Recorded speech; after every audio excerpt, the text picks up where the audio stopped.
Hey everyone, how to avoid back pain? That's a question that I received recently from someone.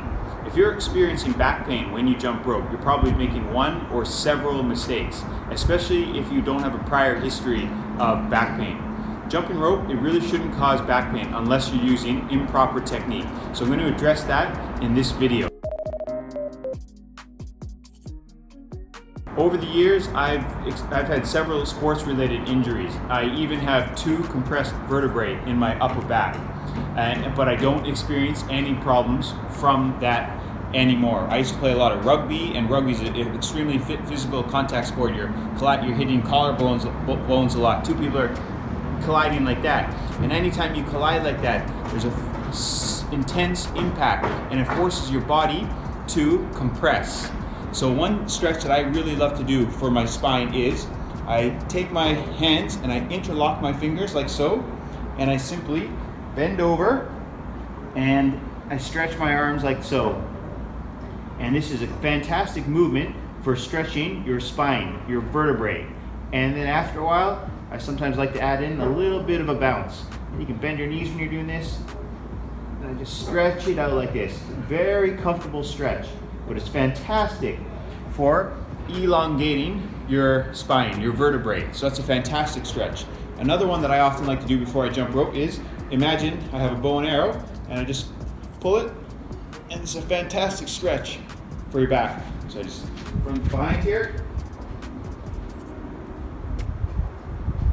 I'm just bringing my shoulder blades basically together like so. Fantastic stretch. Another one, I just like to rotate around like so. So these are a few of the stretches that I like to do often before jumping rope.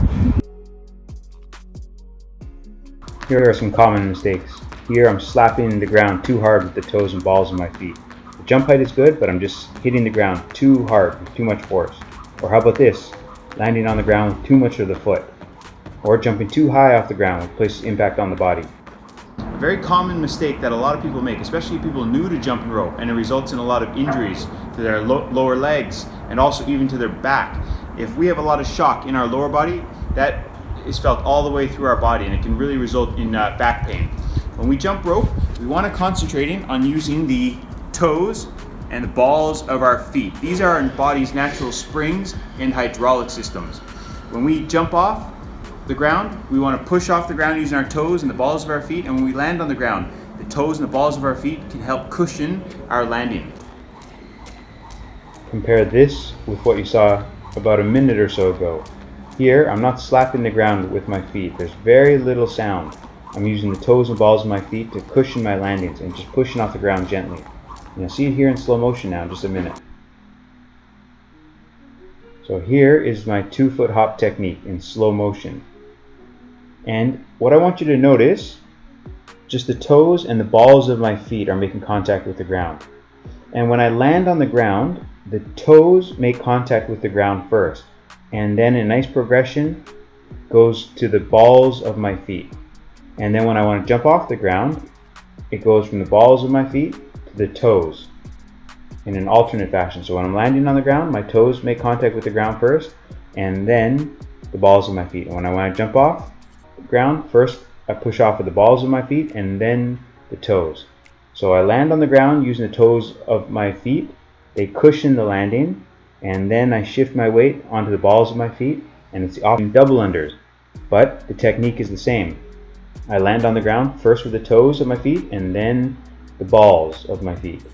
And then it's the opposite when I want to jump. So it's a very good way to cushion your jumps and jump with very little impact on your body. Toes first, balls of my feet, toes.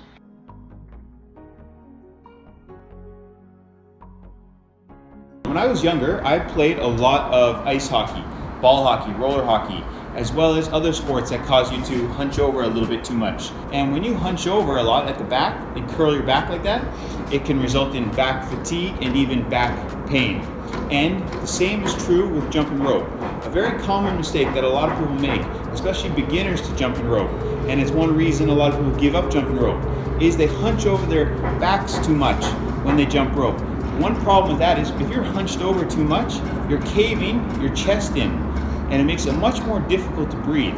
If you follow my channel, you know I'm a big believer in breathing properly and for jumping rope for increased stamina. If you want to jump rope for long periods of time and even short durations, you need to focus on breathing properly. You need to open your chest up, open your lungs. And one way to do that is simply trying to keep your back relatively straight when you jump rope. As you can see here, my back is relatively straight.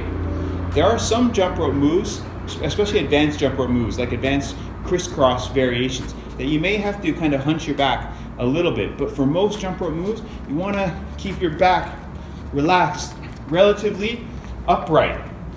Now, one of the main reasons that people hunch over when they jump rope is because they want to add or create more slack in their jump rope.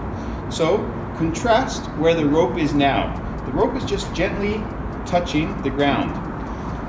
The rope is not really making too much contact with the ground. So there's ample space for my body, for my feet, for the rope to pass under me. But why a lot of people hunch over is because it creates more slack in the rope. Now, as you can see there, the rope is making a lot more contact with the ground. So people figure it's easier to jump rope like this because look at it, there's so much empty space here for me to jump through, okay? But to jump rope with your arms hunched over like this, that's very difficult to do. You're not going to be able to jump rope for long periods of time, and it'll be very difficult to learn any jump rope moves. So you want to focus on using good technique, right? You want to keep your arms close to the sides of your body. If your arms are far apart, it's going to naturally cause you to hunch over a little bit. So you want to keep your elbows close to the sides of your body. Keep your back relatively straight, relatively upright. Another thing which is very important, but I don't hear talked about a lot, is neck position and head position when we jump rope. Our heads weigh quite a bit. So depending on where we place our head and how we use our neck when we jump rope, that can alter the level of impact on our body. Notice here, when I jump, where my head is, my eyes are looking straight out in front of me.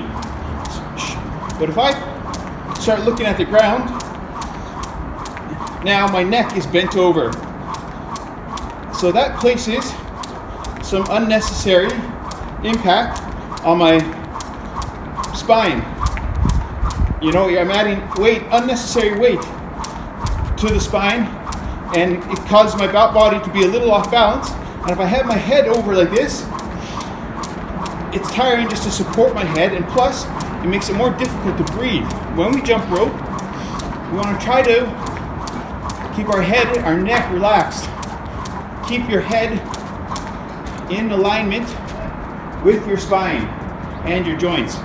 When your head and your joints are in alignment, everything works well together. Alright, if you enjoyed this video, please give it a like, share it with anyone else who you might think will benefit from it, and subscribe to my channel for lots more fitness and jump rope content.